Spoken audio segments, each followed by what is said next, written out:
बिस्मिल्लाहिर्रहमानिर्रहीम। अस्सलामु अलैकुम डियर स्टूडेंट्स। अच्छा जी, आज जो हम टॉपिक डिस्कस करेंगे that is about linear functional. इससे पहले जो हमने टॉपिक किया था वो था लीनियर ऑपरेटर्स का।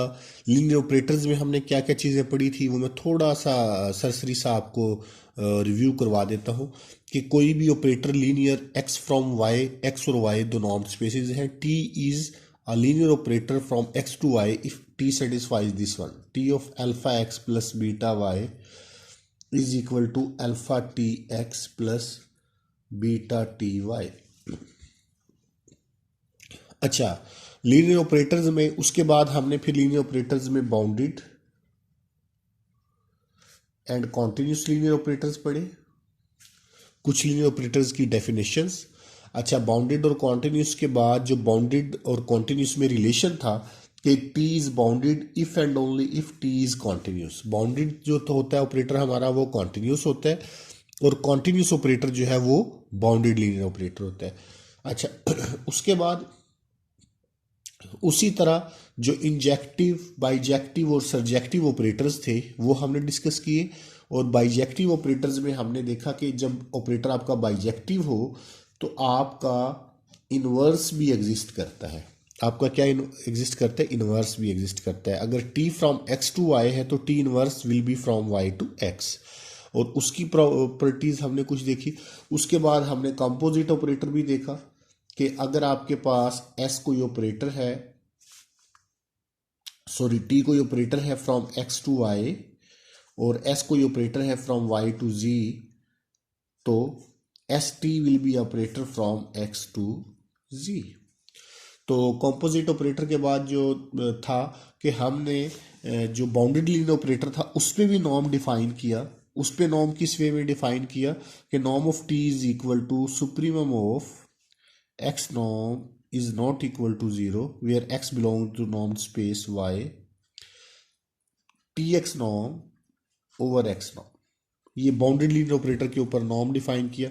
उसके बाद जो नॉर्म डिफाइन करने के बाद हमने स्पेस देखी b ऑफ एक्स वाई,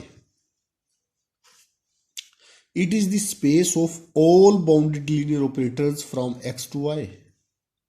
और ये वाला जो नॉर्म था इस पे नॉर्म के तौर पे वर्क करेगा इस स्पेस के ऊपर। ये भी नॉर्म की तमाम प्रॉपर्टीज को सेटिस्फाई करता है। It is a space of bounded linear operators from x to Y.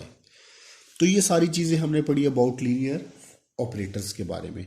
अच्छा, जो लीनियर फंक्शनल की स्टोरी है वो एज इट इज पैरेलल उसी तरह चलेगी जिस तरह लीनियर ऑपरेटर्स की स्टोरी है। ठीक है जी। लीनियर फंक्शनल में जस्ट जो चेंज आती है आपके पास कि a linear functional f from x to scalar field f। Functional कहाँ से कहाँ पे होता है? इंपॉर्टेंट चीज ये है कि फंक्शनल एक नॉर्म स्पेस से दूसरी नॉर्म स्पेस पे नहीं होता, बल्कि फंक्शनल होता है from a vectors norm space to a scalar field f। ठीक है जी। तो is said to be linear if it satisfies this condition। f of alpha x plus beta y is equal to alpha f of x plus beta f of y। वही चीज आ गई। उसके बाद जो डेफिनेशन है हमारी ये तो लीनियर फंक्शनल की डेफिनेशन आ गई। उसके बाद continuous linear functional.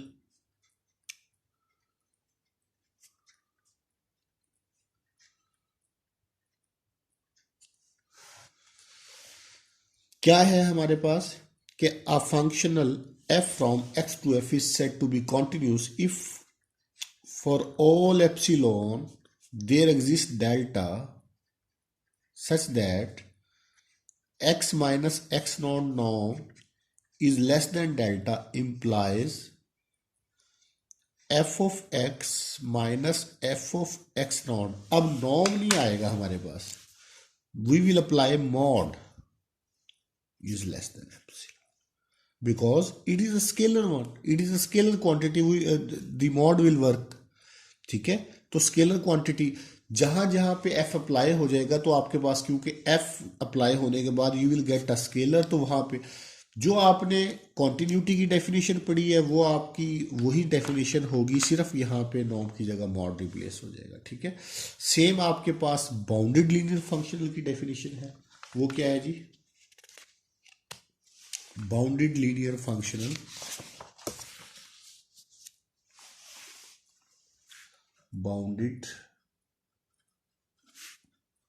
linear functional, a functional f from x to f, a linear functional from x to f is said to be bounded if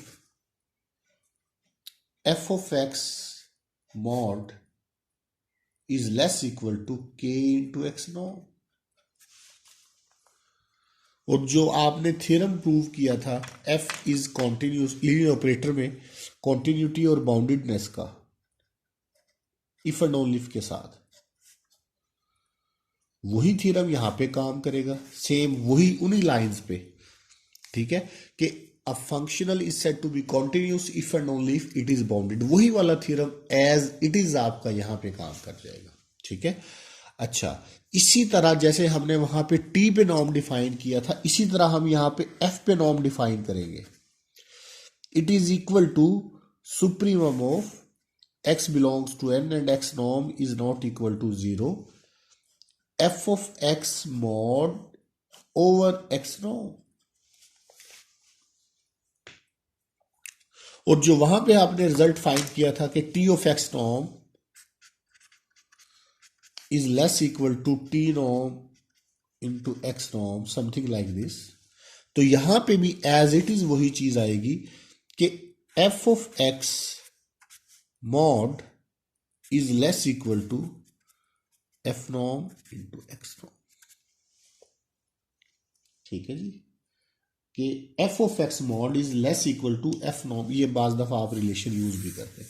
जो जो रिलेशन आपने वहां t के लिए फाइंड किया था एग्जैक्टली वही रिलेशन हम यहाँ पे यूज करेंगे। बाकी मैं नेक्स्ट वीडियो में शेयर करता हूँ। Thank you.